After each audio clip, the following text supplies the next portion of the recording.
You want to do something fun? You want to go to Taco Bell? Oh my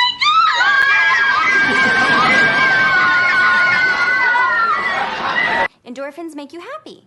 Happy people just don't shoot their husbands. Speaking of illegal, like, have you ever, committed a crime?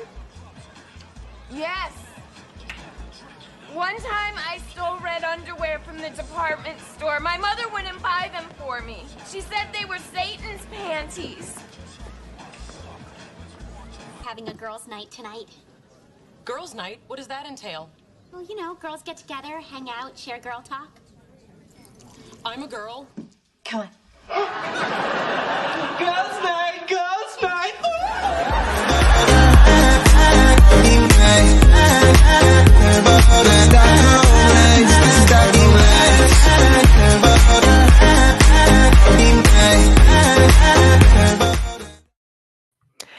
Welcome to Girls Night here on Inside the Booth, one of my favoriteest kind of episodes. And this episode tonight is extra special. Does anybody know why? And just say hello to the chat and give you a second just to think about why tonight specifically, this day, this episode is super special. I am Dreaming Tabitha, co-host of Inside the Booth. Typically we do movie reviews and we do some trailer reaction videos. We talk about all kinds of cool things here, but Girls Night is a little different because we're still talking about movies, but we're not just talking about movies as a whole. We are picking here and there about different topics that are featured in the movies. One of our favorite episodes, as I was talking with my guests about, was villains. If anybody was here for Villains Night, you know it got a little hot in the in the house. And if you watched our cringy macho manly movies, you know that it got a little hot in the house. So we talk about a lot of interesting topics here, but tonight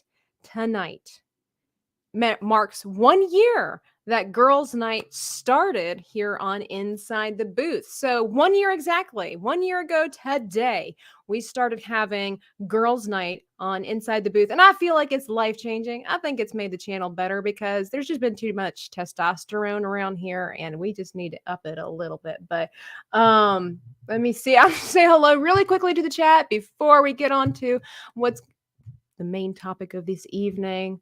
And I'm sorry, there's like a little bug flying around my light, and I can't handle that. I need a man. No, I'm just kidding. I am my own man, apparently. But we have Galaxy Garage, and we have Whitey's Wicked Workshop. It must already be the end of the show because Whitey is already here. And of course, we've got Inside the Booth with us. Dan is on hiatus, letting the ladies have a word here or two. But yeah, come on in, hit the like button on your way in, grab some popcorn, and oh, it's Mrs. R2 the Icky. Hello. Can't wait to get started. So, oh, wait, and then it's JT. Just Tabitha? Well, JT, it's been an entire year. You should know. My wonderful guests are backstage waiting to be introduced. And it would really not be Ladies Night without the one and the only unofficial, really, co-host of Ladies Night, Girls Night, Maria, the Geeky Crochet, Unlocking More, all the other titles that she has. So you can start listing them, right? Yeah, exactly. And then one day it's going to be like PhD, TDD, or something like there's going to be a whole. Letters are trendy right now, so this is true. But yeah, Maria has been in I think every episode except for maybe two. Yeah, maybe two. And I just keep getting invited. I just love being here. Thank you, Tabitha. I just like having you along for I feel like we balance each other pretty well with the different guests that we have. We were potentially going to have another guest, but she had to spend time with her significant other. And, I'm not mad at Danny. She's great. No bitterness in my heart. It was going to be Danny. Oh, this was going to be so fire. This would have been something else with Danny. But no, I totally understand. I kind of asked her last minute. It was my bad. So, and of course, it's Valentine's. Valentine's for those that, it's Galentine's, if we're going to go with that. But, so you guys know Maria. If you don't know her, her stuff is down in the description box below. She has a storytelling channel, which is really awesome. And then you can follow her on Twitter and her numerous escapades that she is venturing upon. And of course, if you notice in the background, she's got some dragons. Geeky crocheting dragons. It all goes hand in hand. But let's bring on our next guest. She is a newbie here on Inside the Booth, and Nomi without you. How are you tonight? I'm good. How are you? I am ecstatic. If you may not been able to tell. Oh, I'm able to tell. Let's be real. I see it. You're glowing, you're gleaming, and you're just ready to take the night with the girls' night. I am. Marie Weiler says, just figured out why girls' night is tonight. Before Tabitha mentioned it, Valentine's, totally forgot. We don't only do girls' night on Valentine's because we've had 6 other episodes. But it's about once every 2 months is what we typically have been doing with girls' night. But Nomi, I'm so glad that you could join us. We try to have new folks here periodically. And just really quick question. What did you think was going to happen when I invited you to girls' night?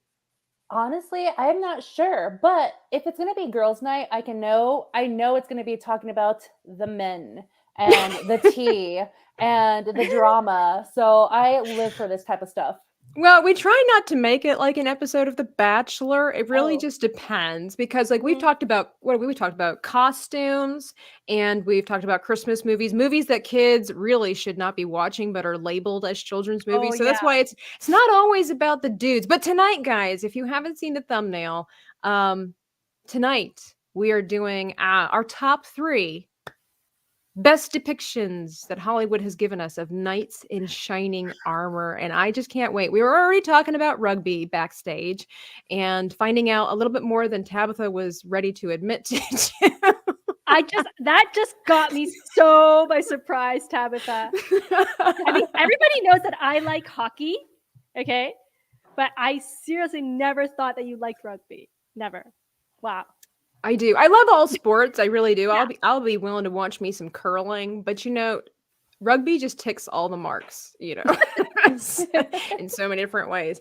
And I love that Nomi is wearing a crown tonight, being the damsel in distress for sure. So her information is down below if you want to follow her on Twitter, catch her on her escapades as well. But let's just go ahead and get started with tonight. My goodness. And so if you're new here to girls' night and you're just not really sure what to expect, what we pretty much do is that we're going to go in a round basically and give our top 3 one at a time.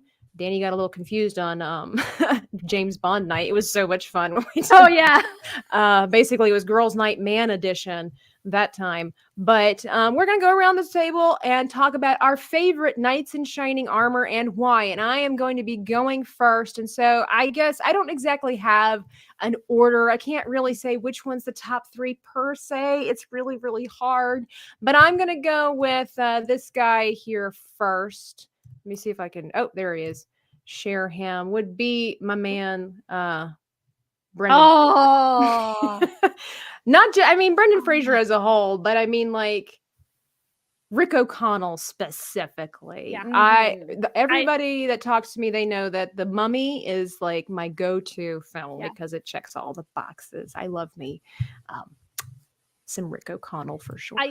He was on my list, but I said I'm gonna put some other people because I know he's probably gonna come up. I was like, he's like almost perfect. Almost. But yeah. I mean, I think one of the reasons that I like him is that he is masculine without being macho. Does that make sense? Mm-hmm. I appreciate that in men. Obviously, if you watched our Macho Manly movie that was so good episode, you'll know that I'm just like, there's just, and I like it because he's a very confident individual. He does have some cockiness to him in the film, but he's really not arrogant. He's just very, very confident. And I love in the movie, to me, this is like one of the perfect depictions of a masculine man because not only is he confident, he's can go and do things, he's adventurous, but he is very sweet in the movie. And I like seeing some of the vulnerability as well. and just the awkwardness too, right? He's like he's shooting people, he's jumping off of barges, he's running through the desert, right? But then he's so nervous to give this woman who he's kind of feeling attracted to a gift that he stole from somebody, but it was just like, hey, I thought, we're digging. I thought you might need some tools, whatever. Like it suddenly turns into this high school boy. And I just find that super endearing. And then, of course, rescues the damsel in distress. And if you follow up with the sequel, he's just a loving father and just adores his wife. And at the same time, respectful of her. And you can see it when they're in the tomb. He doesn't really want to do things. And he's trying to tell her, like, we have been here before. Like, I love that one line when he was like, and no harm ever came from reading a book. Remember how that went? And she's like, oh, come on. And he's like, okay, fine. So I number one for me was gotta be Rick O'Connell. He's got a great sense of humor. Yeah. Very witty. Yes. Exactly. Definitely like fast thinking and is like ahead of the game, especially when the boat was sinking or it caught on fire and they had to jump for it and they're on the right side of the river and they have he didn't have the horses, but they still made it out. Yeah. Right. His wits about him. Yeah. Knew where they needed to go, even though they didn't have everything that they needed. For sure. He's a self-reliant man. Yes, exactly. Exactly. But then and then I think just Brendan Fraser as a whole, like after everything he's been through, I am so excited to see that he's trying to come back and that he won that award. And it just like I listened to that and his speech and he's crying and I'm like, I'm not crying, you're crying. I'm allergic to jerks and that's what they did to Brendan Fraser. I just adore that man. I think like I said, I think he's very handsome without being that, for me at least. I think he's very handsome without being model gross. Right. I don't like a man that's so attractive he's like flawlessly Photoshop looking in real life. I hate that. I really can't stand it. And be like, yeah, he's hot, no substance. Okay. Yeah. So all right, Marie, I've said enough about my man Brendan. I gotta calm down. So, what do you think? All right, so I'm so curious. I think everybody will probably imagine what I have in store. So there is my photo, and my first pick is Aragon, son of Arathon. Yeah, he was gonna make it to the list. He was going to. He should have. I think he's in my honorable mention. See, that's the thing. We cross over, and with Danny, it was kind of like the same. And it's funny because sometimes we cross over with different ideas. So wasn't there an episode where it was like my favorite and her least favorite? So it crossed over, but not in a good way. Yes. So Aragon is, exactly, Marie. So I think he's just like almost the perfect knight in shining armor because he had a rough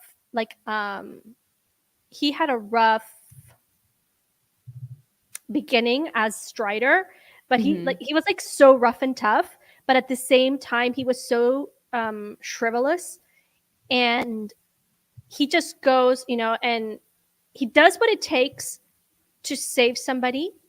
Yeah. But at the same time, he's intelligent about it, so he's not reckless. And keeps his integrity. Yes, he keeps his integrity, and he keeps like he even keeps his heart, because there was another woman who was onto him, and she was, and she's not an evil person. She's not like this seductive woman.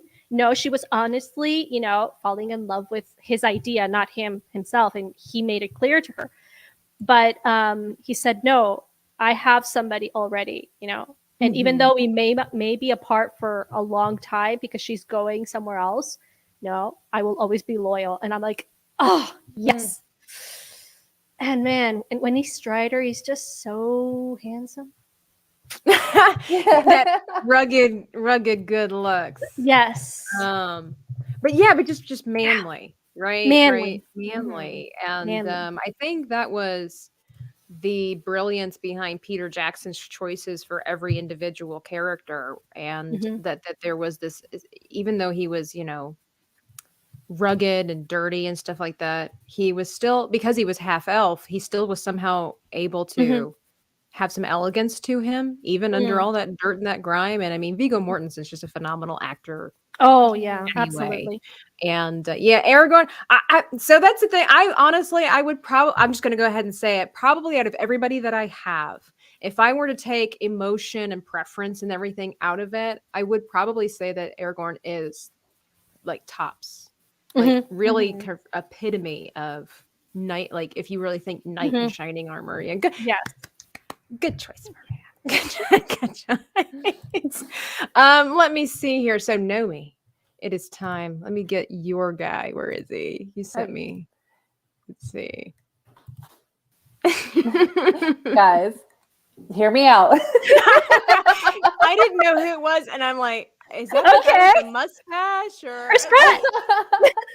Okay, I choose Andy Dwyer from Parks and Rec as my knight in shining armor because I love someone who is very confident in their goofiness and not like necessarily self-unaware of the situation, but being himself, just not listening to what people are like criticizing him about. Like he's a goofball, he's unprofessional. I think he does know it, but the fact that he still goes along with the flow.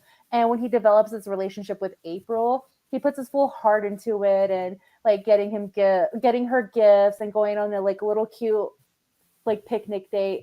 And not only that, that he shows a moment of vulnerability later in the season where he wants to become a police officer and he's stressing out, and it's just him like wanting to better himself because he's done wanting to be seen as the goofball. And I think that's great of a guy to show that that men are vulnerable. They're not necessarily weak, but they want to be better and they want to talk to their significant other or whoever to help them and encourage them to reach that goal. I think I've only ever seen 1 or 2 episodes of Parks and Rec, and so like I don't have much of a knowledge for that. So it's funny because like I've seen memes and I've heard the general gist, and of course, like I said, I've watched 2 episodes. So when I see this picture, and just knowing all the goofiness and not having a backstory, I'm like, all right, I gotta know. But the way you describe it, it's really beautiful and really realistic. And you've got a fan too. Miss R2 says Andy lovable. He is. And I love what you said about the fact that vulnerability is not a weakness. It's so true. Yeah, of course, guys don't want to be perceived as weak, and nobody really wants a weak man. But vulnerability is completely different. Well, another reason why I like April and that like his girlfriend in that relationship is that despite that he doesn't have a professional job or the real money, she was still loyal to him and like still like being that friend to him. And he valued that. So he wasn't going to ruin it, but he wanted to better himself for it. So that's why I like in a man, especially in my personal life too. Like I just like goofballs who are very confident with themselves and not afraid to say anything that might be a little, I wouldn't say risky, but will make people laugh. That seems to be the thing. Real pause here really quickly, ladies. Do you think it is true that women just want somebody who makes them laugh? Yes, for me at least. No, it's important that like humor in a man is super important in a relationship. Absolutely. I've often wondered why people say that. It's just like, having been so long and, there was no future Mr. Tabitha, and so it was just like, everybody says that. And I don't know, the guys that I was looking at, I was like, I don't know. I never really looked at them for their laughter. I really was looking at them to see if, they had those tree trunk thighs that we were talking about earlier. But anyway, I mean, that would be a major plus for me too, but I know about the personality. See, I can't, no, I just don't like those tree trunk like things. So Aragorn is not like, Aragorn's like not this really buff and tough guy. Right. I'm not, real. no. Yeah, he's like more, Maria, I'm going to challenge you. Just watch one rugby match and you might change your mind. Okay, I'll watch it. But it's like, for me, it's like American football. I don't know either of the game, but without the protection for it's like. Oh, it's so much better.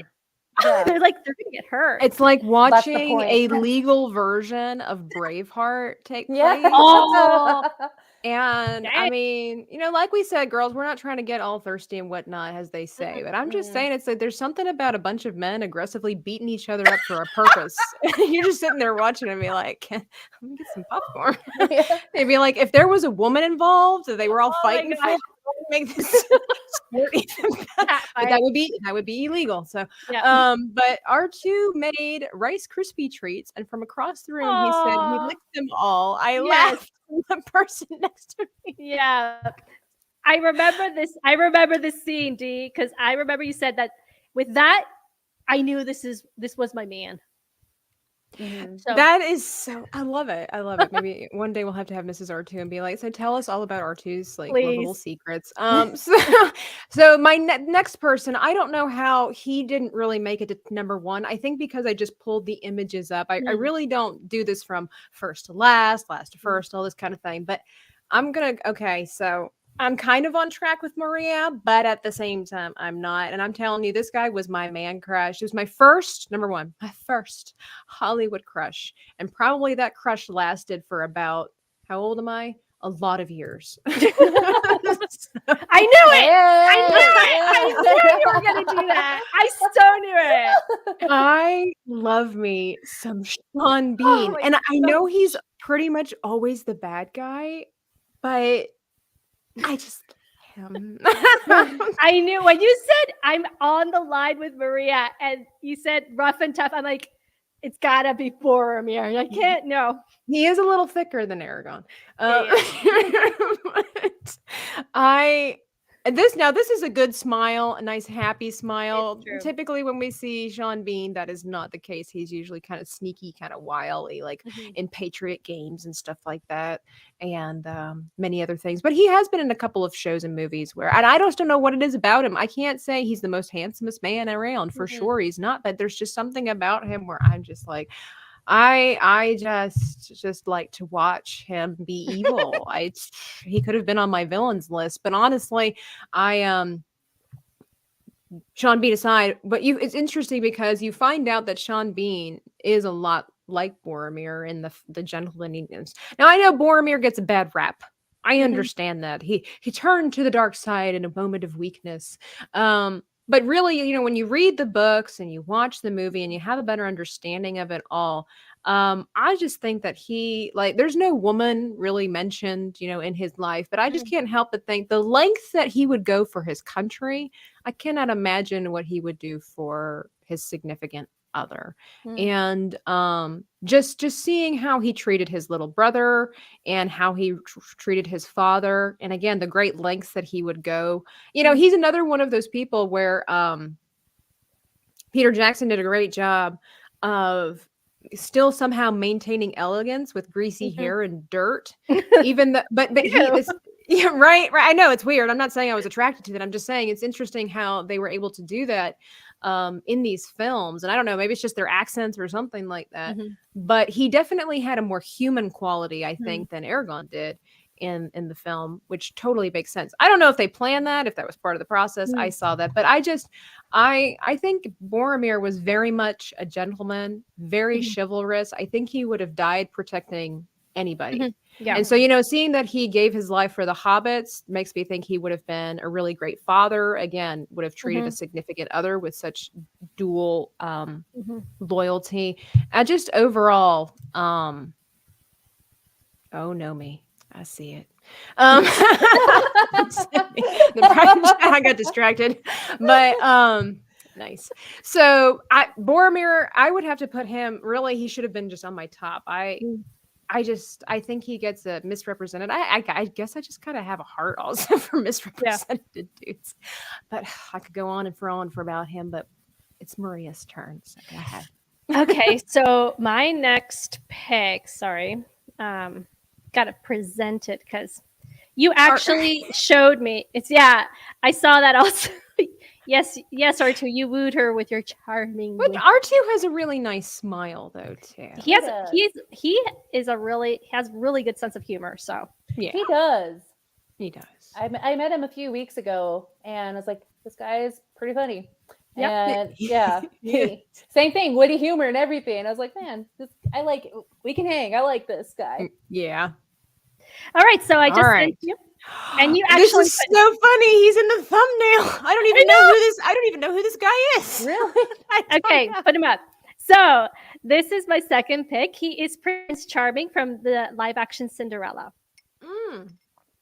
Since we last spoke, Maria, I haven't seen that movie. Oh my! You are okay. missing out on a gem of a movie. Look, she's going all Italian on me here. I thought you're Peruvian. Well, no, I got some roots, some Italian roots in there. So yes, this is my second pick because again, he is chivalrous. He's charming. At the same time, he's brave. He will not succumb to what other people think, and at the same time, he holds the responsibility to his people and his country. Protects his loved one, and actually, does everything to find her. So yes, this is my second pick. When I saw him, it's like, yep, that's him. That's the guy. She's like, that's the future, Mr. Maria. That's the guy.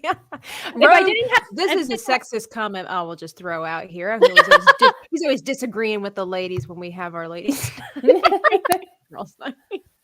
No, Rogue is awesome guy. Interesting. Yeah, I can't say much. The only Prince Charming I am familiar with would be the one from the cartoon or the one from Once Upon a Time, which he would have been a pretty good choice too, I think. I haven't seen Once Upon a Time, if you can imagine. Yeah. But you haven't seen Cinderella, so close that mouth of yours. Okay, all right, yeah. But Cinderella, number one, is just a remake of a cartoon that we didn't need. Once Upon a Time is a 10-year TV show that, for most of it, was pretty dang good. So, but I hear you. I'll shut my mouth. It's your show, Tabitha. It's your show. It's our show, ladies. Let's Okay. let's see. Marie says, I have to say, I am not a fan of the live-action Disney remakes, but Cinderella wasn't too bad. I liked how this version of Cinderella forgives her stepmother at the end. Oh, spoilers! No, it's okay. Yes. No, I will say oh, go ahead. Sure, Maria. go ahead. No, go ahead. Okay. I remember seeing the live action Cinderella when it first came out, but I wasn't able to enjoy it or even watch the movie because at the time there was a guy who was really interested in me, but I let him down as easy as I could. And the mall that I worked at was connected to a movie theater. He showed up at the end of my shift. He's like, hey, I bought his tickets to go see Cinderella. I was like, cool. You don't want to, but I didn't want to be a jerk to him. Yeah. So I went to the movies with him and I was just like, oh my gosh, I was trying to be as nice as I could to him. And after the movies, went to Chick-fil-A. I was like, hey, unfortunately, I see you as a friend. I appreciate the movie. I appreciate the Chick-fil-A, but I can't. And yeah. You're like, you want me to buy you a milkshake?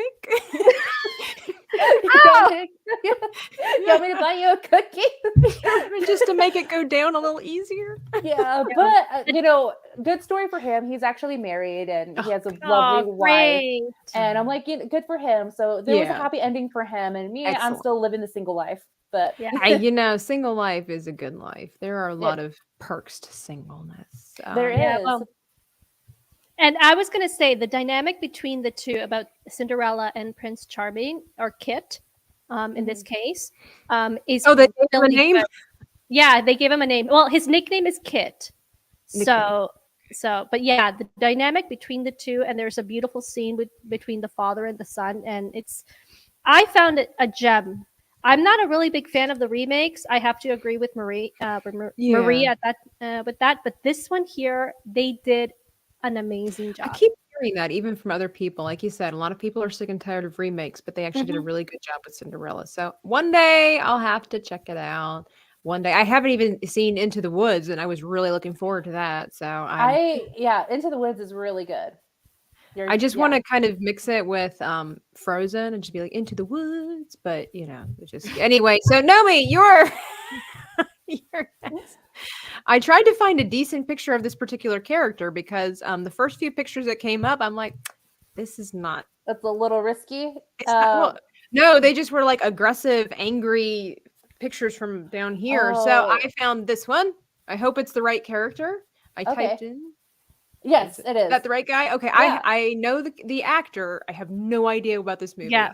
Okay, so this is Matthew McConaughey in The Yes, it Gentleman, is. and his character is Michael Pearson. So he's actually like this drug lord in like the UK, Wow. and he has like a smoking hot wife, and they built this empire. So it's, of course, it's like UK culture, like thugs and I guess like the gangsters, which is this like people, it's just the guys who dress posh and like proper like that. But there's one scene where his wife was being like she was being attacked, and there was a guy who's being very aggressive towards her and was going to do something dangerous, and he showed up out of nowhere because he knew that she would be in danger and took that bad guy out. And he found out who was the guy who sent the bad guy to kill his wife.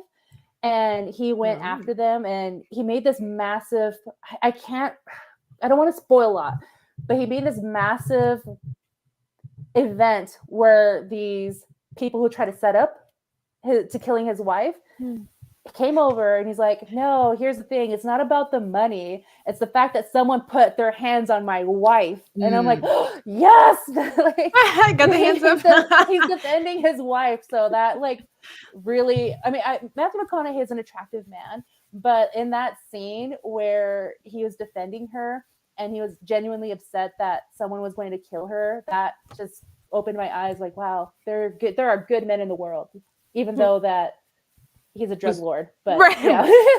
Drug lords have families too. Okay, It's they're just true. trying to put their kids through college illegally.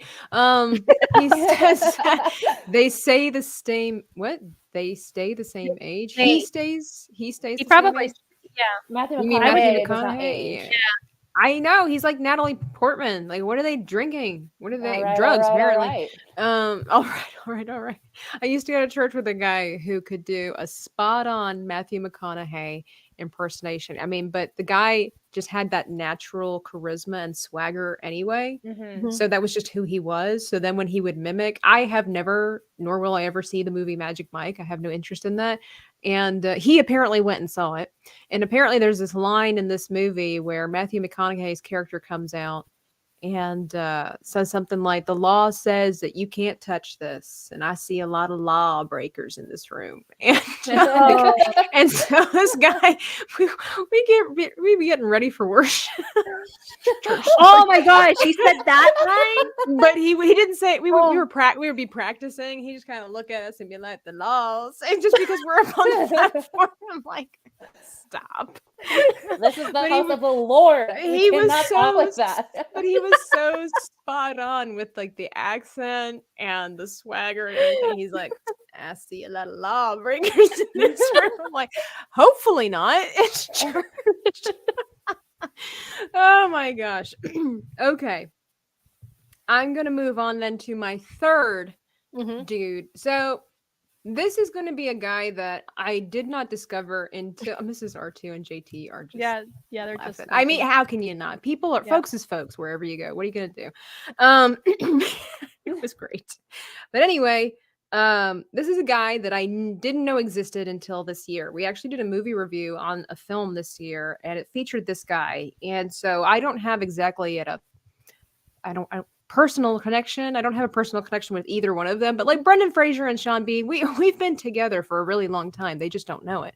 And this guy, I am now forgetting what his name, I'm probably pronouncing this incorrectly. Rama Rayo Jr. Okay, let me bring this up. Oh, okay. I was going to see if okay, so has anybody here seen RRR? No.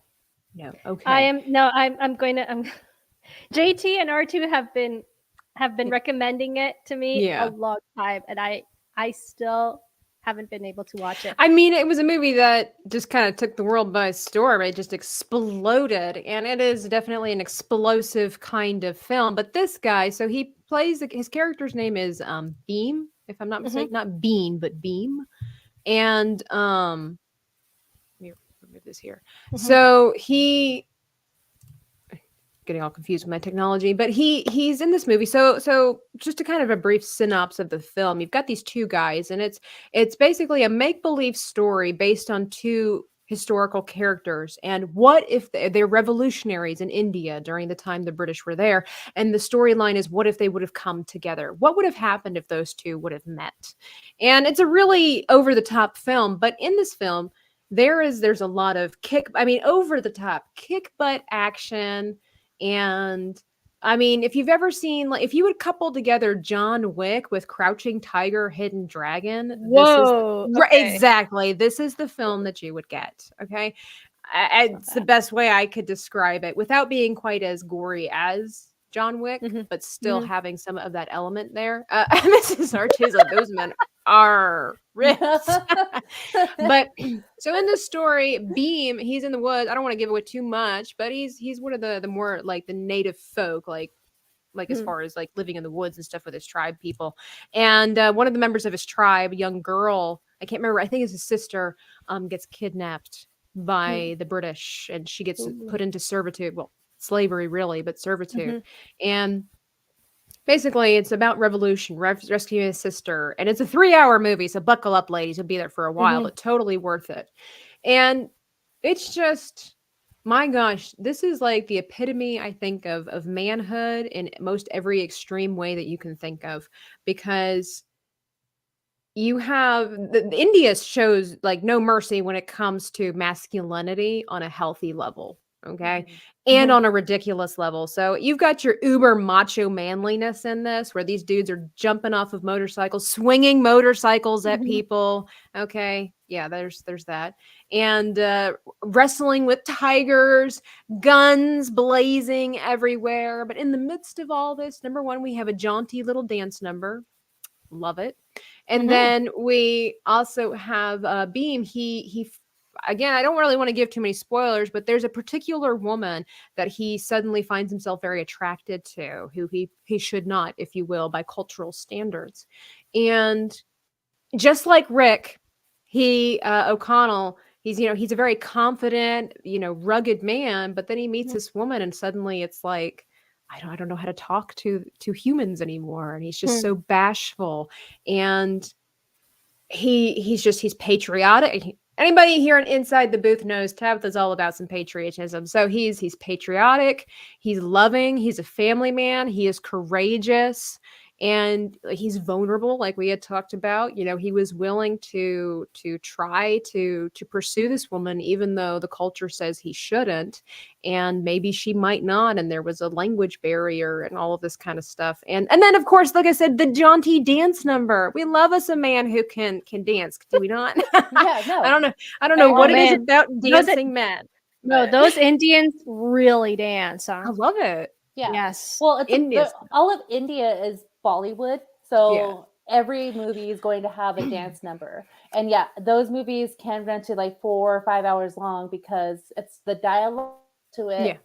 And there's a dance break, and then another dialogue, and then another dance break. We watched a movie that came out recently. It's actually on Disney Plus. It's called Brahmastra. Okay. And this is like if Aquaman, Percy Jackson, and RRR had a baby. Okay. And wow.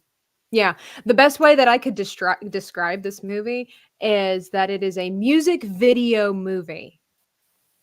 Because there's so much, like, there's a storyline and everything. There's a lot of singing, and that lasts for a very long time. It's not a musical.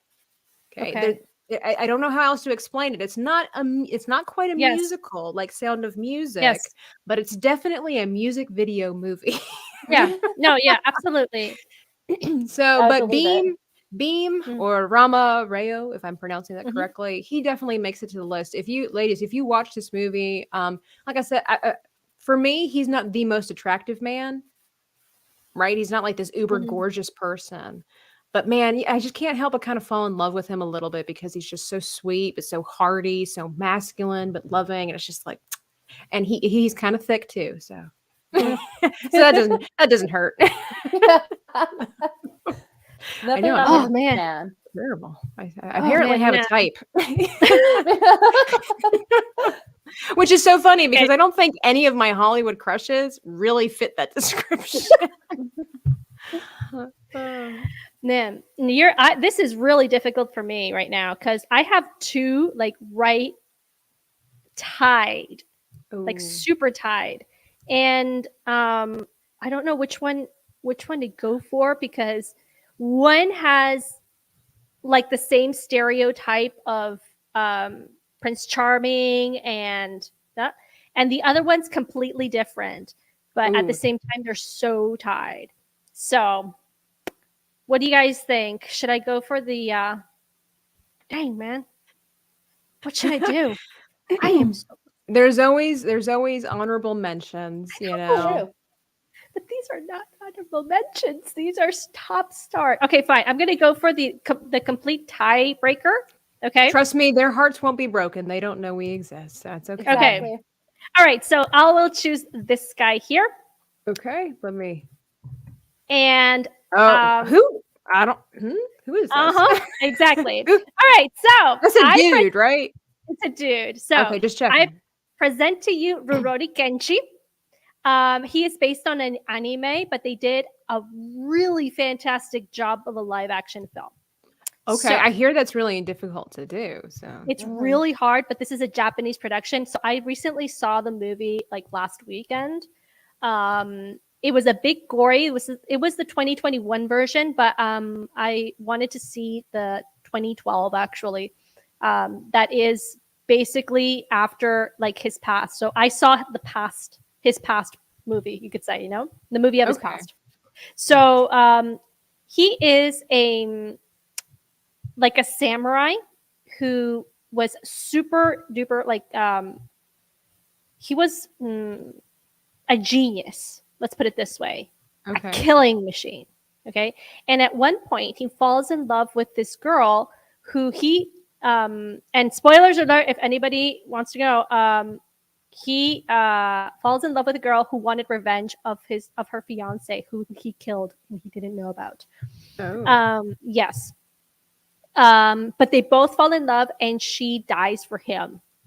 And he decides that after his quest, he will never ever kill again.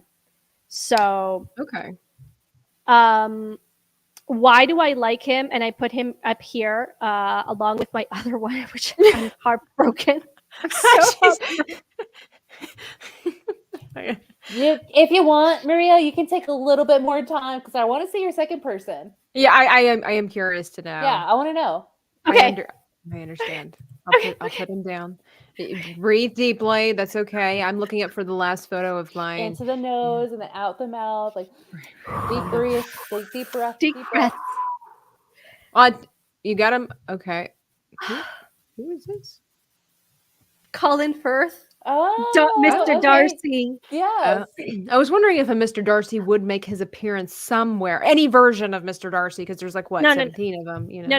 This is the version, the official version, the only version of Mr. Darcy. Is it now? Yes, it is. And I challenge anybody here to a duel. To the death. So yes. So why he's Mr. Darcy? He is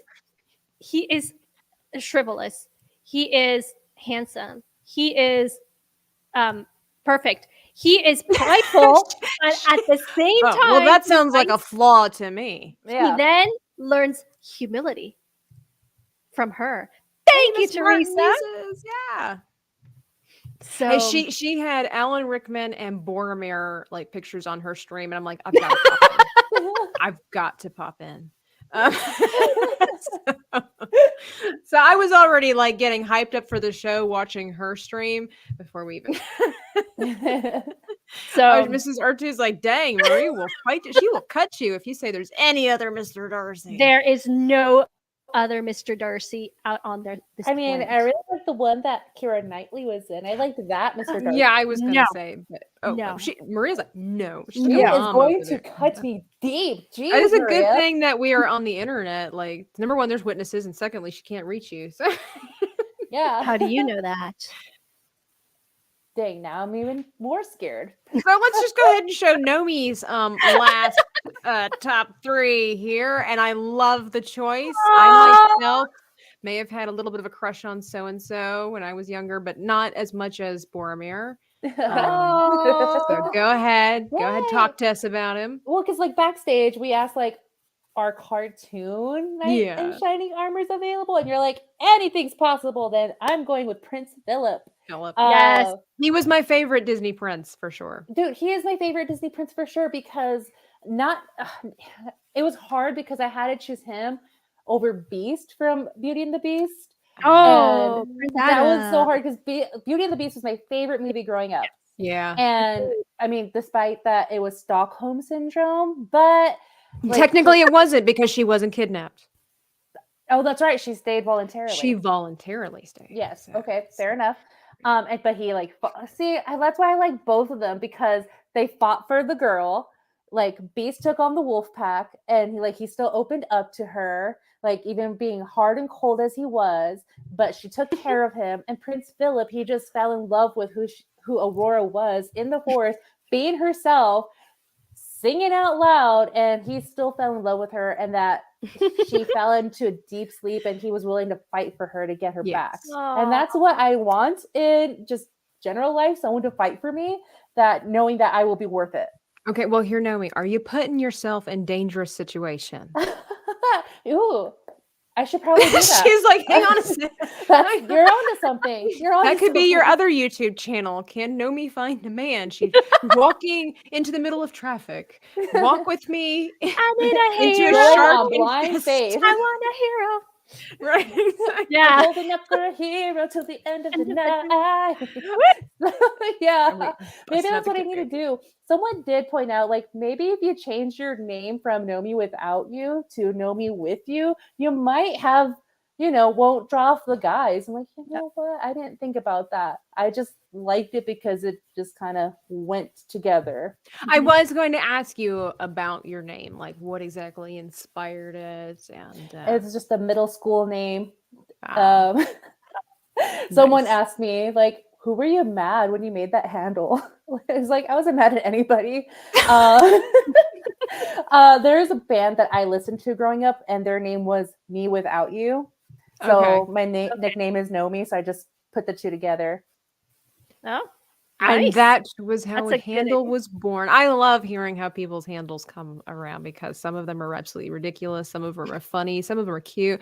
I play Elder Scrolls Online with my sister-in-law. When we first started, we just literally went around the world looking at people's users' names, and we saw like Sweet Baby Jesus, we saw Redneck Jesus, Big Booty Jesus. Like I don't know what we were finding all kinds of Jesuses out there.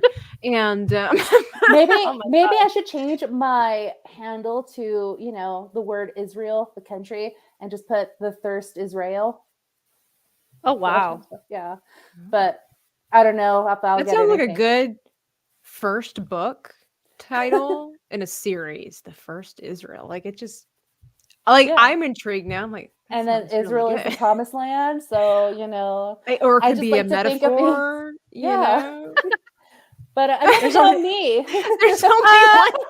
Agreed, Miss Martin Muses. Maybe in the TV world, although I gotta say, the dude, I've never seen Jim Caviezel, whatever how you pronounce his name. I have never seen him as Jesus, but I tell you, the guy who plays in The Chosen gets me in the feels. I'm like, I had to stop watching that show because I was like, he seems a lot like what Jesus would be like. And since we're not supposed to make, like images about, if you will, like images about Jesus, like I don't want to just think about that dude when I'm thinking about Jesus. Cause I was like, I really like him. Not in a weird way, but like the way he presents himself as Jesus. I'm like, I bet Jesus was just like that. I gotta stop watching. It's weird. I'm weird about religious films. It's just me. Ask Dan. He thinks I'm crazy. He's like, you've never seen The Passion of Christ? I'm like, you've never seen Miss Congeniality? The Passion. I've never seen it. Yeah, I really don't like watching religious films. It's a really difficult movie by itself, without even thinking about that it's religious. So this is what I've heard too. But I've never really had an interest to watch it. Maybe one day, but you know what? Well, I settle for second best when I one day will see the real thing. So sorry, not throwing shade. Just. We were talking about Jesus before the show too. He's the original Prince Charming, or however. He's the original guy who's after our hearts. He's the original guy. And he already Agreed. has mine wholeheartedly. I gotta say the same. So, all right. So we did our top 3 knights in shining armor men that we just think are really well depicted in Hollywood. So the next one I titled was either the most unlikely, or you can have it as your guilty pleasure knight in shining armor. Somebody who may not be really the best person qualified to come get you, but you don't care because they fine. Or whatever your reason might be. Miss Martin has got some hearts in there. Faramir, I know she's all about that. Faramir, I will fight you when she said earlier, Faramir is the most perfect fictional man who ever existed. False. It's got to be Boromir. But anyway, you can have Faramir. I'll take Boromir, and Maria can have Aragorn, and she can have Chris Pratt, and he can be whoever she needs him to be. If she needs him to guard the galaxy, if she needs him to, what did you say, become a police officer, if I need a good laugh, I know who to go to. Right, he's just the whole bundle. Now he's Mario. I mean, it's even better. Yeah, he can. You know what? Never mind. I'm gonna not say it because I know that would be taken out of context. I wouldn't say Han Solo. I think he's fantastic, but I mean, Harrison Ford is just like, I'm going to admit, I don't want to like speak ill or whatever. I'm just talking reality here. It's going to be a sad day whenever he passes on, just because they don't make him like him anymore. You know, these manly looking men. Like there's just nothing effeminate about this dude. Huh? Clint Eastwood being one of them. Yeah, exactly. They just don't make dudes like anyway, and maybe they make them that way. They just don't act that way. But anyway, so okay, I'll go first. I wanted to give an example if anybody was confused, about unlikely ones. He's not on my list, certainly not, but just some as an example. I was thinking of what's his name? Oh, great. The guy who played in Ghostbusters, Bill Murray. His character in Ghostbusters. Okay. He is so unlikely to be a knight in shining armor, but interestingly enough, he's quite the charmer and he won the girl and he was there for her. But anyway, I do not know who Woodrow Call is. I do not know. Anybody else know? No. No. All right, so I'll go first, and I've got to bring up his picture. This is the. I don't know how to do this in order either, but I think. No, it's not the best picture. I chose this picture on purpose just to make everybody laugh, but I already mentioned him. But my man, like. Yeah. Now I prefer him in different attire, maybe in Sense and Sensibility, or even as Professor Snape, all this kind of stuff. I didn't like him in Sense and Sensibility. Really? I did. He just wasn't for me, he wasn't the actor for it. Oh, really? Yeah. Interesting. Okay, I thought he was brilliant. Now I'm kind of just basing it on Alan Rickman as a whole, not even really the characters that he played. No, yeah. But no, I did like him in Sense and Sensibility, and because he's kind of the same guy in every movie. He's like Harrison Ford and Liam Neeson. They don't change; they just change costumes. They are the same person. But even in Professor Snake, I know that's weird. Like it's totally kind of like an unexpected / guilty pleasure. I don't know what it is about these English British dudes that I'm just like eating them up. But anyway, but and they're usually the bad guys and stuff like that. But I loved his performance too with being Snape, and he's a much nicer and likable person in the movies than he is in the books.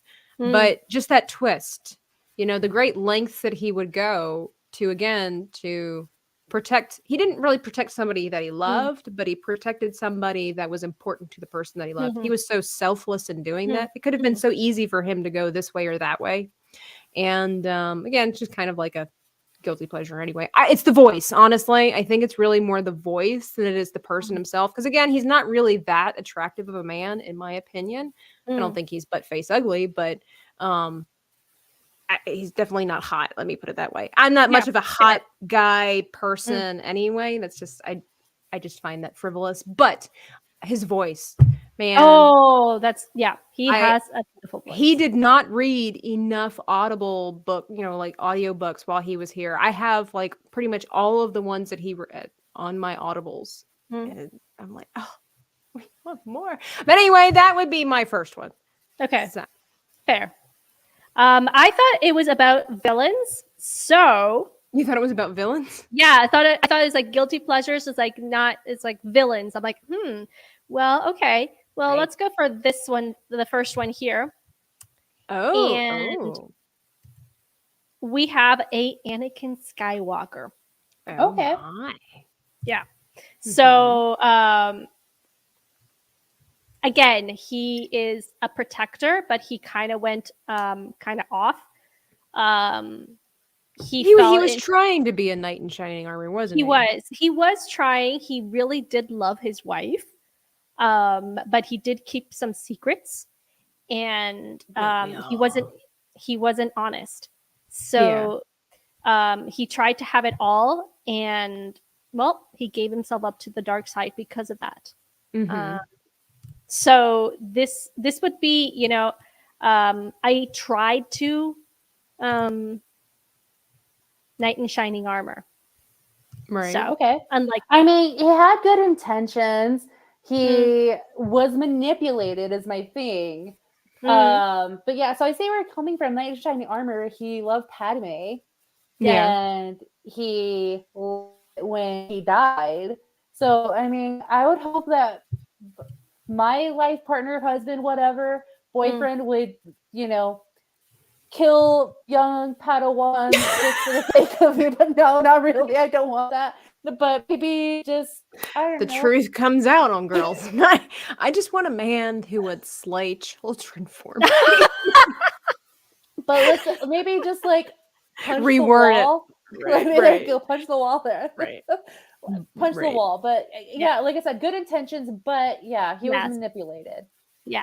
Right, Anakin exactly. had issues. Agreed. Plus, I Agreed. mean, he was a young person. Let's just be real. He had a lot on his plate. I was listening to somebody's stream last week. I think it was X-Wing, and they were talking about how, he's a young person. He's supposed to be the chosen one, and he's been told since he's 9 years old that he's the chosen one. It all rests on your shoulders.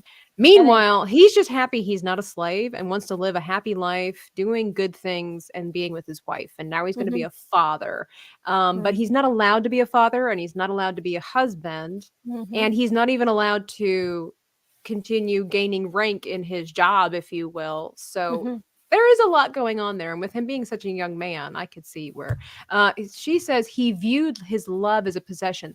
That argument could be made for sure. He had a lot of issues. Now, if we really wanted to dive deep into Anakin's psyche, we could say it was maybe the lack of a father figure, all this kind of stuff. But who knows? Who knows? But he loved his mama. He loved his mom. And he had a lot of pressure because Qui-Gon Jinn said that he was going to be the chosen one. Yeah.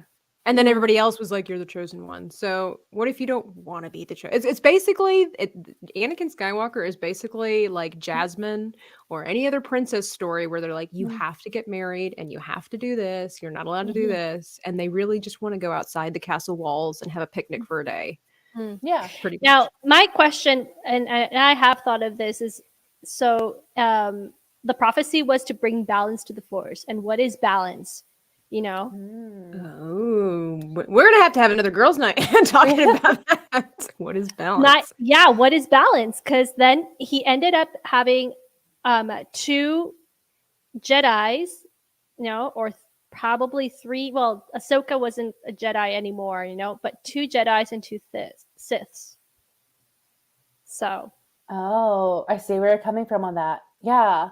What is balance? Exactly. That was my question when I started, thinking about all these theories and about all these things. Like, Miss Martin. Yeah. I disagree. Oh my gosh. Why? Why though? Is the villain of the prequel trilogy? He rescued the little slave boy from. He manipulated the dice too. He used his Jedi tricks to win the gamble. He was a great Jedi. Yeah, he was one of my favorite Jedi. I'm curious. All right, so we're getting way off track. I would love to hear her comments. I'm looking forward to seeing what she has to say. Who did we just talk about? Oh, Maria. So yes. I gotta get back on track because we could talk Star Wars all day. It's one of those things that just never gets old.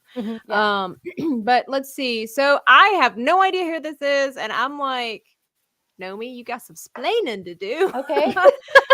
All right. Who is this? Okay, so you got the comic is good too, but there's a movie based on the comic called Scott Pilgrim, And Oh, wow. he's played by Michael Cera, who's like, the most dorkiest looking guy you can imagine. But Scott Pilgrim, he is in the movie, he's this nerdy kid who probably doesn't know what to do with his life, but he meets this girl. He's super infatuated, but she has 7 evil exes, and in order to win her heart, he has to defeat all 7 evil exes. So it's this massive battle of them fighting each other one by one. And in the movie, Chris Evans, he is a villain. He is a evil ex. Okay. And it's just like funny, witty humor in it. So he's the most unlikable person to win. So I kind of go for like the nerdy looking dudes, or just, guys who you'd least expect it from. Very nice. And that's a good description of the comic and the book or the movie. I've never heard of it. Highly recommend it. It's like, the movie is funny.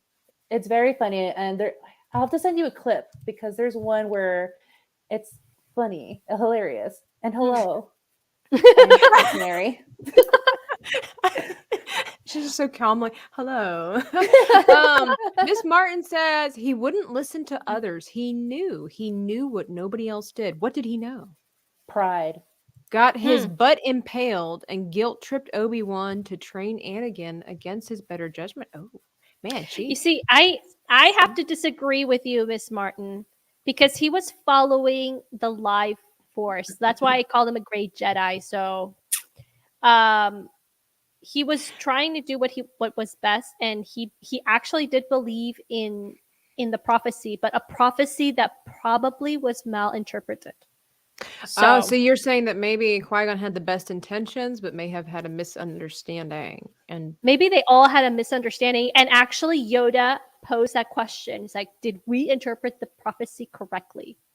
Okay, so yeah, which to me only adds to the brilliance of Anakin's downfall. Again, the fact that all this pressure, and maybe he wasn't supposed to be. Maybe it was his offspring. But in the end, well, if you take out Disney Star Wars, in the end, Anakin did bring balance to the Force, because, But anyway, so my last, I'm so excited to share with you ladies. He could have been anywhere on my list, to be honest. Okay, but we'll just go with guilty pleasure.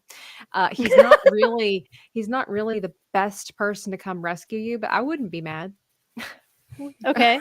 Okay. Let us see it. Oh, get out of here! Yeah, get out of here! Really? Oh my gosh! Okay. I think it's the eyebrows. I have a thing for eyebrows and pointy ears. I love elves. But Thranduil, I can't give you much of an argument, except that he's one of, again, Peter Jackson doing a brilliant job of having, this is a very elegant man, but still somehow masculine.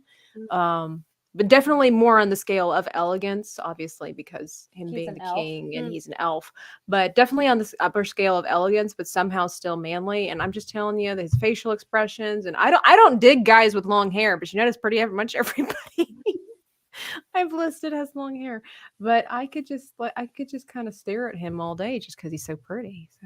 So I don't have a good reason. He's not a knight in shining armor. In fact, he turned around and abandoned people, but I'm okay with that. True. As long as he comes and gets me, I'm okay. Yeah. But he might take a while until he realizes that, I made a mistake. Or when he comes to his senses. Right. You. Which by then I'm 500 years old and dead, and he's still 3,000. He's like, I've got time. It's okay. She has another 1,500 years. Right, she'll be all right. Be for that's right. Crap, she's human. Living force. Force. Yeah, I saw that comment. You still need to listen to others. I mean, listening to other people is okay, but you know what? Yes. Sometimes you got to go outside the box if you know what's best. Mm-hmm. And it would be interesting to know George's thoughts on if Qui-Gon would never have taken Anakin. What would have happened? What would have happened to Anakin if he would have stayed on Tatooine? What would have happened if Qui-Gon had, trained him? Yeah. So, I want to know. Well, I would like to know what would have happened if Anakin stayed behind, and then not only that, what would have happened if Qui-Gon, had trained him? How different would things be? Nomi, I don't know you at all, do I? Did I Hence the read? name. Hence the name. Did I read that right? Did you? Did I read? I'm bringing up this picture, and I'm a Okay. little scared. Like, no judgment. By the way, everybody, you like what you like. There is no wrong answer unless they are like a narcissistic weirdo that hurts puppies. Okay, Yeah. but Nomi's okay with that apparently, as long as it's children. Oh, But I have a thing for guys punching kittens and kicking puppies. apparently, so is this the right picture that I have? Oh my gosh. I mean, not necessarily like that. You said dad you bod kidding me? Thor. So this is the epitome of dad bod Thor. I mean, when he's like in his action suit ready to take on Thanos. Oh, maybe that. Yeah. Let's see. 'Cause I was like, no, not judging you or anything, but I mean, I am, a little bit. I am. It's I okay. definitely am. You're judging me. It's fine. That's okay. But like, of course, like you gotta like, especially. Oh man, I'm rambling again. But It's okay. a man has to relax. Maybe not Right. necessarily like that pose, but just sit on the couch. I love zone it, out, Normie. Let him I love relax. it. He's had You a just day. want a man He's to be fighting for our comfortable. universe. So, And he just wants to come home to a bagel and schmear from his Yeah. wife. I or he understand. probably just wants to And a like, beer. So Oh, this okay. is the action figure, action but it's the figure. best I could find. it works. But like, I appreciate the toned men that that are caring about their fitness and their outlook and stuff like that. But when it comes to thicker guys, they're very underappreciated. And when I saw like dad bod Thors, like this is a good description of like, I don't know, a Viking to me. Just because they Fair. ate heavy, they fought heavy, and they were not afraid to go in the battle at any moment. Yeah, you know what? I like it's a realistic Mm-hmm. Okay. outlook. Absolutely. I mean, yeah, at the end of the day, it's not, I've posted a lot of people, where it's like, oh, look at them, they're so pretty, but it's just like at the end of the day, it is what's on the inside that counts. And Exactly. you know what? Some people have a slow metabolism, doesn't mean they have a slow heart. So, or maybe it does, but not the way I'm trying to word it. Yeah. Miss Martin Muses is she's putting some thoughts into my head. How he says I will do what I must is so arrogant. Is it, or is it just patriotic? If it was the force's will, it would have happened. The force would have convinced the council, bulldozing without trusting the force to work it out. Impatience is of the dark side. Ooh. Nothing wrong with a dad bod. It's cold in Scandinavia. That's right. She poses some interesting thoughts. I've never viewed it that way. Maybe I just take it for at face value. I was smaller when that came out. Like I was like, I don't know, 11 or something when Phantom Menace came out. So I didn't really dive deeply into all that stuff. I don't know how old Miss Martin Uses is. I'm not trying to say she's like, she's old, obviously. No, that's not what I'm trying to say. No. But I just never really kept up with it. Well, ladies, so now it's time for real quickly our honorable mentions. And I know this was really hard for a lot of us because we've had quite a few men that we appreciate on here looking for chivalry. And hopefully you understand that we're not just trying to, minimize, the value of men. If anything, we want to epitomize it, what makes a good man, what we find interesting. And it is really neat to see the differences that everybody has, as well as the similarities. I think down to its core, all women, men too, but all women are just looking for somebody that has value, somebody that's willing to just love them for who they are and rescue them. Absolutely. And when in need. So my honorable mentions, and we'll just do kind of a rapid fire here, is I do have Thor on here, not dad bod Thor, but I do have Thor. I love him. And not just, I honestly he's good looking. Captain America's on here as well. They have excellent figures for sure, but it's really more about the personality. I love their character traits. I love Thor's whimsiness as well as the masculinity. So Thor, Captain America. I do have Aquaman on here, the Jason Momoa one. I just think he's really cool. I like him. I thought it was interesting. But anyway, I have Keanu Reeves on here. And the reason I have Keanu Reeves and not a specific name is because much like Liam Neeson and Harrison Ford, Keanu Reeves is the same person pretty much in every movie except for Bill and Ted's Excellent Adventure. Woohoo! And Keanu Reeves is just awesome. So, my last is Bob from Stranger Things. I was going to say Bob Sponge. Okay. Bob from Stranger Things. If you haven't seen Sean Astin play as Bob in Stranger Things, broke my heart. I cried. I cried.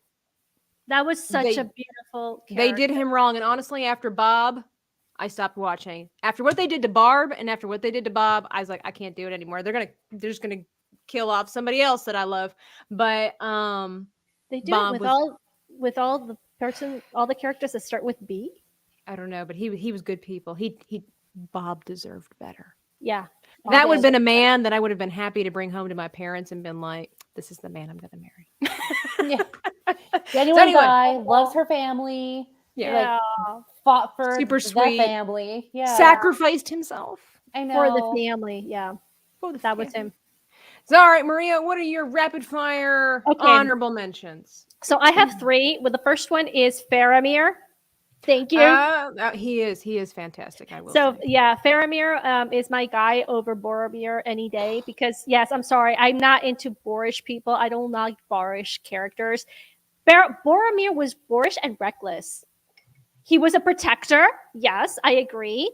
He was a somewhat loyal because he kind of wavers in there. He's tempted. Let's put it that way. He feels the temptation like very strongly. Yeah. But Faramir is more paused. He's stronger and he's a lot more, a thinking man. Mm-hmm. Yeah, I would say Boromir is more of an action. Like there you go. You're right. Mm-hmm. Okay, so Faramir is my guy. The second one is Li Shang from Mulan. Oh, yeah. I really like that character. I think he is a portrayal of what men can be. He was Faramir. Yes, we should have had Miss Martin Muses on tonight. Oh man, it would have been great. So Li Shang is, he's just a man who wants to protect his country and at the same time, honors life. Because he does protect Mulan when she is discovered as a woman. Mm. And he also follows his heart in the end. Sounds boorish to me. No. Well, one, he got called out by the emperor saying, like, you don't meet a girl like that in every dynasty. Like, go get it. Yeah, it's true. But he was also like, he was super shy at the same time, Mm-hmm. It's like, yeah. So that's he was with a bunch of dudes in the army. Yeah, testosterone. We're gonna fight against the Huns and everything. So, but yeah, when the woman appears, his shyness comes out, and that's why the emperor's like, "Are you kidding me? Are you kidding me? Like, look at that." It's so sweet, And that was before the rise of feminism in our cartoons, where Mulan would have been like, "Excuse me, I'm not into you." Yeah, I don't need you. Disclaimer: I like all these characters, but I would not marry any of them. Just a disclaimer from there. I think I'd marry Bob. No, thank you. I'm good. I'm good with what I have. So, and my third one is Flash is Flynn Rider. Oh, really? Yeah, that was mine too. You mean Eugene? Eugene. Yeah. Eugene. Around here, we don't say Eugene. We say Eugene because my niece actually has a crush on him, and that's what she calls him. We were like, she's almost 3, and she kept Eugene. Like, who is Eugene? They're like, Eugene not from Rapunzel, from Punzel. So it's Eugene. She gets so excited. Eugene. That's so cute. So I kind of forget that his name is Eugene. I just call him Eugene. I guess I like all these characters with their female counterparts. You have your Mr. Darcy with Miss Bennett. Maria's really a Mormon at heart. She's looking for a man that has a wife. Yeah, she's just looking for another sister wife or something. I don't know. No. You guys are killing me. You guys are killing me. Oh, that's good. Oh my god. Was that all your honorable Yeah, mentions? those are my 3 honorable mentions. All right, Nomi, who are your honorable mentions? Okay, I didn't know we were doing 3, but I only have 1. No, it's Okay, fine. well, I had like It's 6, fine. but I just tried to 6. say them quickly. That's all. Yeah. Okay, well, I'll go with the one that I have, but it's Howl from Howl's Moving Castle. I don't know if you guys seen the I've heard of it. I animated. haven't seen it. No. Okay, it's from Studio Ghibli, and it's an animation from Hayao Miyazaki, and he does a very good illustration of the book. And Howl is this wizard who he's kind of selfish and just kind of selfish and stubborn, and doesn't want to give up his ability for being a wizard. But he realizes like the kingdom that he lives in is onto him. Like, you have to serve for your country because there is a war and you're a wizard. You have to do this. And he runs away, but there's a girl who never saw herself as pretty or like she's worth it.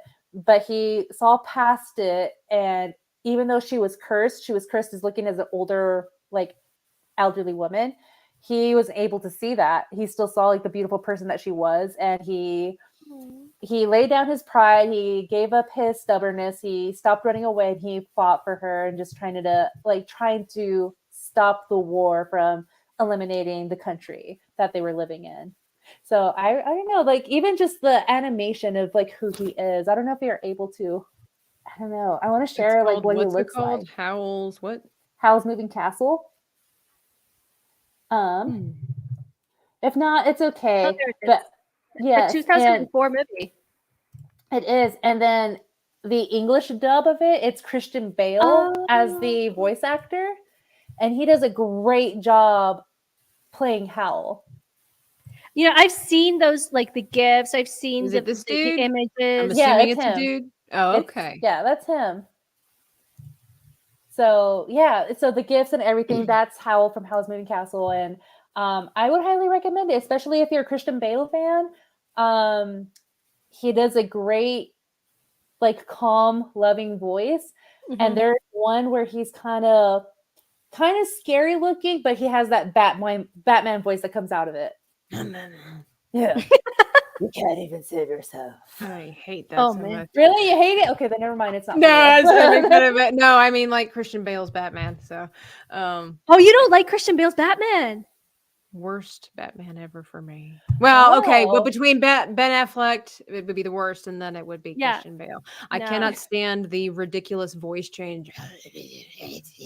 And then it doesn't. And no offense to Christian Bale, I understand everybody has issues, but you can't.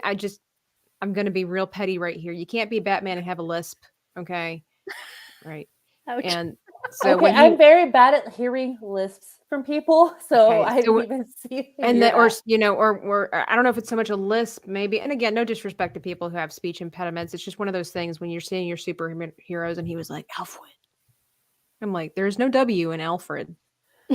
Okay, I'm gonna have to listen to this now. I would say for Robert Pattinson, I would say that, but Christian Bale, I would say Ben Affleck is like the worst, and then Val Kilmer. Sorry. No. Well, anyway, so that's the show. We can't get into that. Otherwise, man, we've gone from all over the place. Well, we're coming down to the end of the show, and if you've been around Girls' Night before, you know that I like to ask a bonus question to take everybody by surprise. They have no idea what I am about to ask them. So, ladies, the bonus question that I'm going to give you a couple of seconds to think about and ponder over is, who would you say in Hollywood cinema is the worst knight in shining armor? The worst. Somebody who is the knight in shining armor of the film, but you'd probably say is like the worst. Like, no, just let me die. Let the dragon eat me. Let me just stay in my tower a little bit longer. Just anybody but this guy. I'll give you some time to think about that. So, everybody, thank you so much for coming out to Girls' Night.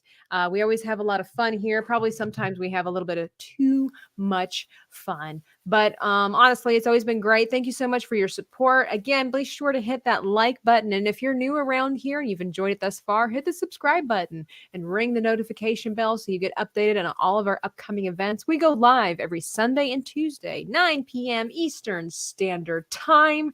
And it's not always just me, right? So I've got my wonderful co-host, Dan the Law, shows up with me. We a lot of times have extra panelists here, and we do movie reviews, like I said before, and we do trailer reaction videos. We have a lot of fun talking about the 5 categories of what makes a good film, and we give it points. And I believe this coming Sunday is going to be, I forget exactly, my bad, what we're going to be talking about, but it's going to be pretty fantastic. You don't want to miss it. And of course, if you would like to support the channel, there are various ways of doing that in the description box down below, where you can also find the links to my friends' social media links. Their handles are down there. And if we're speaking about men, if you are interested in getting one of our Inside the Booth, Inside Joke merch, we have our wonderful Instant Manflix Just Add Campfire t-shirt here. Yes, because that is what makes a movie manly. If you didn't know that, my top favorite masculine, manly movie is Ever After. It's a legitimate manly. See you later, Tabitha. There I she just is. totally, I can't work the internet anymore. It's my top favorite masculine movie because there is a campfire in it. Ever After is a banger of a movie. It's a sweet movie. I love that movie. I love it so much. That was also in our, that we featured that one, or at least the character, one of them, in our villains episode. Villains that we love to hate and hate to love. And Angelica Houston as the stepmother was one of my villains that I, what was it? I hated to love her. Yeah, I kind of hated to love her because she was so good. I love her as an actress. She was so good at making me hate her character. So, Miss Mark Muses, good night to you and happy Valentine's Day. So, all right. And I just want to throw this out here right now because we're talking about who is the worst, right? But at the same time, for me,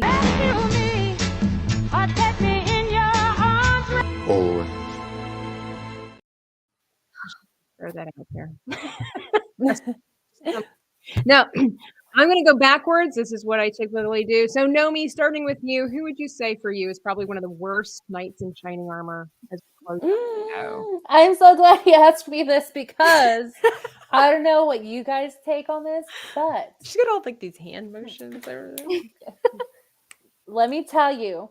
She just needs like 6-inch nails to like really work it. Yeah. Edward Cullen and Jacob Black from Twilight. You took mine. Really? You took mine. No, I didn't know that. Well, Nice. That's just how I think. I'm sorry. My sister loved the trilogy or the saga, whatever the heck it was. I hated every single one of them. And oh gosh. Yeah, guilty pleasure. Guilty pleasure right there. It's a guilty pleasure, but not because of the hot guys. I couldn't care 2 farthings about the hot guys. They're just hot guys. I don't care. Yeah, hot guys that sparkle and turn into wolves. But no, if I was Bella and Edward was trying to get up in my business, like, please stop. Like, one, you can't afford me. I'm just letting you know right now. Ouch. I don't care how delicious smelling I am to you. You need to back up. I do not want this. But the thing was, then he backed up too much, and she nearly killed herself. If he wouldn't leave me alone, you know what? I see her point. No, just kidding. Just kidding. I probably would have called like a restraining order or something. Like, yeah, he's stalking me at school. He's stalking me where I work and everything. But yeah, I peeks in my just at night while I'm stop sleeping. wait. Say that again, Tabitha. He peeks in my window at night while I'm sleeping. Yeah, exactly. Like, how can you find that romantic? So I'd rather have Anakin Skywalker who killed all those kids. I love it. It always circles back to this. Ouch. Yeah, so I don't know. Like, I'd rather have a guy who has Jedi mind tricks versus a sparkly vampire with lots of money. Yeah. Sorry, I watch, but with lots of money because he's like what 5,000 years old, so he's built that. I think. Yeah. So I don't know. I'd rather explore the universe or the galaxy versus money. Money is temporary, but love is forever. Or is it? Dun dun dun. No, I'm just kidding. That's good. So Maria, that would be for you. Nobody else. That's a good answer. Yeah, she got me. In my defense, I just thought it was an interesting story. I didn't watch it for the love. I thought it was interesting. Even the writing in the book was awful. It was very, I don't know, it was illiterate. I never read the books. I only know of the story by the movies, which I haven't seen. I've only read like the plot. And I then you have no say on the matter. I just felt it was like too cringy. It's like, wait, and I love like the Hallmark movies, you know. Okay. Princess Switch, for example, is probably one of my favorites. It's just a sweet story, but this was totally cringe. And I'm like, nah, this ain't happening. No, and I saw clips, just to get like some bearings. I'm like, nah. I mean, like, it came out when I was younger, and I've never, despite tonight's episode, I hope everybody knows everything's all good fun and everything like that. Yeah. Despite tonight's episode, I was never that into guys. Like, it wasn't like I turned 16 and suddenly I'm like, I need a man or whatever like that. That just wasn't me growing up. And when these movies came out, I think I was in my early 20s, like right into it. And again, still the same thing. I wasn't looking at it as the hot dudes. I just thought it was interesting storyline. And yeah, the relationship stuff was cringe. I think if I haven't watched it in a while, I bet I need to go back now that I'm in my 30s and just kind of watch it and be like, Tabitha, why? But I did. Those were what happened. Those were some books. The books I really enjoyed because they're a lot deeper than the film, like they usually are. And but that's a whole other tangent for another day. So, well, that leaves me. I kind of had a hard time with this one. It's just because you typically, when you think of knights in shining armor, you just kind of straight away go to the positive. But honestly, I listed him earlier as an example, and I'm going to kind of bring him back, even though he's kind of endearing. I'm going to bring back Bill Murray's character from Ghostbusters, which I can't remember. It's not Venkman, is it? Is that his name? Venkman. Dan would know. He's going to kill me for not knowing. But he just willies me out, man. Like, I just think he's kind of cringy. Don't rescue me. Just leave me alone. Just leave me alone. Exactly. And Mrs. R2, I love your honesty. I really do. She said she watched it for the hot dudes. Apparently a lot of moms did. I'm assuming storyline. Yes, storyline. We'll go with that. Yeah. I am legitimately one of those people that was like it. I cringe when I see a bunch of hot bodies everywhere. It does nothing for me. It really doesn't. And if anything, it turns me off to it. I just wanted the story. Like when Jacob took off his shirt in the second one, and I was just like, thanks, but no thanks. Yeah. I have to agree with Tabitha. I do not enjoy. I just like I like a portrayal of a man, like a male character that is, you know, that it portrays all the beautiful manly aspects, you know, without needing to see his six packs. Yeah. I feel nobody was watching Indiana Jones waiting for Harrison Ford to take off his shirt. They just liked him. Mm-hmm. And then when he did take off his shirt, I think obviously people were excited, but it wasn't why they were watching Indiana Jones. I think we're all kind of on the same page here. Always a fascinating time when we are on Girls' Night. And I do want to thank you so much for being here and thank the chat for being here. Always a bunch of fun and a lot of fun answers. I knew it wasn't going to be boring. I knew everybody was going to bring something interesting to the table. A lot of crossovers. It's never boring here. It's never boring. It's never boring.